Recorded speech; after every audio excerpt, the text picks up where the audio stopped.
iṣẹ́ t'Olùgbàlà rán yín, àjẹyè lẹ́yìn yóò jẹ́.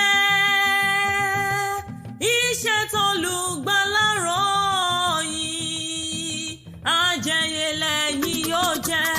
Prophet Evangelist Rotimi Olúòjó ọmọ Ọlọ́jọ́bí tòní ni mo wá sí o. Torí Bíbélì mi fi yé mi kó dára ká máa kàyé ọjọ́ wa, kó lè máa fọkàn wá sípa ọgbọ́n ni mo bá ọ yọ̀, mo bá ọ dúpẹ́ pọ́jọ́ ìbí tòní bá ọ láyé.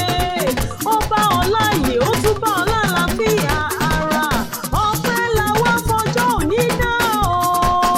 Ọba dání má gbàgbé, a máa dúpẹ́ fún bí tí ẹ̀rọ Prophet Evangelist Rotimi Olúòjó lọ́wọ́ dé ọjà rẹ̀.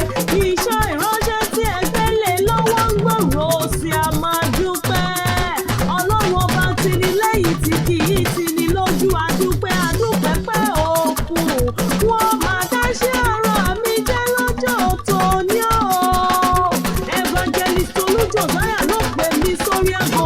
Ó ní oge ayọ̀ nínú ìṣọjọ́ bí bàbá mi nínú Olúwa, dákun wá bá mi kí i, yóò sì tún bá mi kí i o. Prophet Evangelist Rotimi Olúòjó, mo ní bẹ́tì rẹ̀ máa ń já ọmọ mi kan rárá. Aláṣẹ àtolùdarí ti tó Divine Voice and Event lónìí mọ̀ pé ó ní gbèjè gbẹjọ, ó ní kí ọ bí ológun ẹrú, ó ní kí ọ bí ọlọ́gbọ́n ìwọ̀fà o, ó ní kí ọ bí ẹlẹ́gbẹ̀rún ọ̀kẹ́, ó ní mọ́ ọ̀dẹ́lẹ̀ bàbá tó bí ọlọ́mọ. Ọmọ wọn nílùú Ìjẹ̀ṣà máa gbọ́ o, ọmọ wọn nílùú Ìjẹ̀ṣà máa gbọ́ bí mo tẹ́ máa pọ́ ìkílé bàbá rẹ̀. Ilé ọmọ Ìjẹ̀ṣà òṣèré o, Ìjẹ̀ṣà òṣèré ọmọ onílẹ̀ òbí, ọmọ ẹlẹ́ni àtẹ̀kan, ọmọ ẹlẹ́ni ẹ̀wẹ̀lẹ̀, ọmọ kékeré ọwọ́ wọn kì í mú kọ̀yọ̀gàn. Àgbàlagbà wọn gbọ́dọ̀ jọ ká bàbá, bí ó bá mọ bí ó kú rọ, bí ò bá jó bí ń ti, ẹ̀dá pẹ̀lú rẹ̀ fún Ìjẹ̀ṣà jẹ. Ìjẹ̀ṣà orí di iṣẹ́ náà o. Ilé lẹ́rú ọwá tí mú náà roko, ilé lẹ́rú ọwá tí mú náà roko. Ìjẹ̀ṣà ló ń sin tòlótòló o. Ẹrú bàbá tí wọ́n ní sin pẹ́pẹ́yẹ. Ìjẹ̀ṣà ọmọ wa ọmọ ogun rẹ́mi, ọmọ olóbì kan wọ́wọ́ ti rí wọ́. Ọmọ olóbì kan wọ̀wọ̀ ti rí wọ́.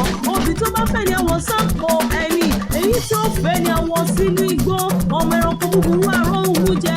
Prophet Evangelist Rotimi Olúòjó, iṣẹ́ t'Olúwa gbélé ọlọ́wọ́ oníbàjẹ́, oníjẹ̀bi, ìjọ onítúmọ̀ lórí lọ́lá Ọlọ́run ọba, onípàdánù ọ̀run lẹ́yìn gbogbo eréje rẹ̀ nílé ayé. Àwọn ọmọ rẹ̀ onídọ̀mọkọ́mọ, ẹni ẹlẹ́ni onígbàṣe rẹ̀ ṣe.